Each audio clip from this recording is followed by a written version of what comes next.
The Syndicate speaks out. Politisasi agama masih ada.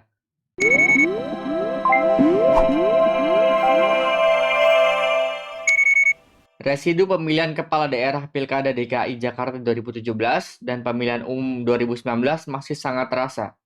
Masyarakat terpolarisasi akibat dari kontestasi tersebut.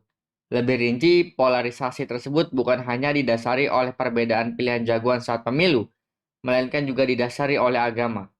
Ada kondisi yang memaksa rakyat harus memilih pemimpin berdasarkan kesamaan agama.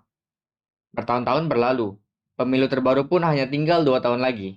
Tapi nyatanya, politisasi agama masih terus kencang berembus di akar rumput, terutama di sosial media.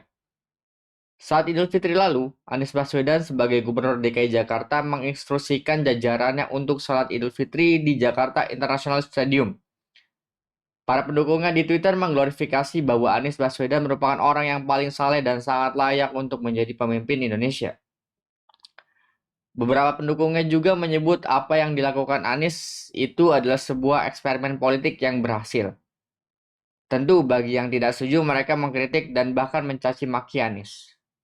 Di tempat lain, kandidat bakal calon presiden lainnya, Ganjar Pranowo, juga melaksanakan sholat Idul Fitri di Simpang 5 Semarang. Tak berbeda dengan pendukung Anies, pendukung Gubernur Jawa Tengah ini pun mengglorifikasi antusiasme warga yang ingin saling berjamaah dengan Ganjar. Seolah ingin menunjukkan besarnya popularitas Ganjar dan juga cukup saleh untuk menjadi pemimpin Indonesia. Disadari atau tidak, baik pendukung Anies maupun Ganjar mempolitisasi kegiatan salat Idul Fitri. Sebuah kegiatan yang semestinya suci dari urusan keduniawian, terlebih politik karena salat merupakan hubungan manusia dengan Tuhan.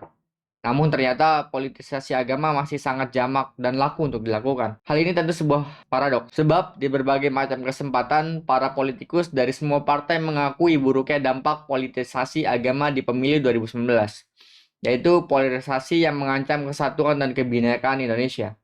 Tak hanya itu, mereka pun menyatakan bahwa tak akan lagi ikut dan terjebak dalam mempolitisasi agama.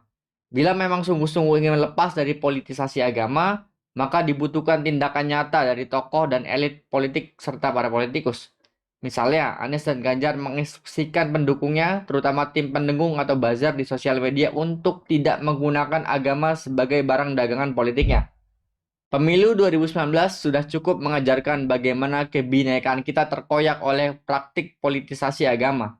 Apabila 2024 masih menggunakan cara yang sama, bukan tidak mungkin konflik horizontal akan semakin tajam dan bisa saja negara Indonesia hanya tinggal sejarah. Tentu kita tidak mau itu semua terjadi. Salam Indonesia.